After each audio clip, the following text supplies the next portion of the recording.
Morning কালি ৰাতি আমাৰ ঘৰত আছিলে মানে ধুমুহা মাটি ভাঙা সকাম আছিলে। সেইফালে জোৰ কৰি থোৱা আছে।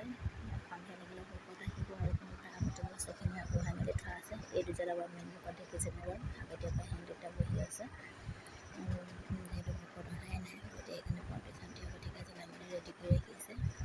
আৰু এইফালে ভাত আছে আজি মানে আমাৰ ভকতক ভাত খুৱাব। এইফালে আকৌ চব্জি বনাইছে কিন্তু আমাৰ ঘৰখন দেখি নাহাঁহিব যিহেতু আমাৰ ঘৰ চৰ ভাঙি থোৱা আছে।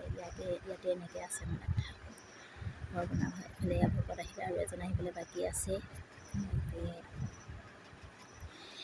এইফালে আকৌ আমাৰ অকণমানটো মানে বস্তা এটা পাই শুই আছে। চাবচোন ইয়াত দেখিছে ন বস্তা এটা পাই শুই আছে। তাক বেচি থাকিব লাগে মানে তাত গৰম উঠিছে।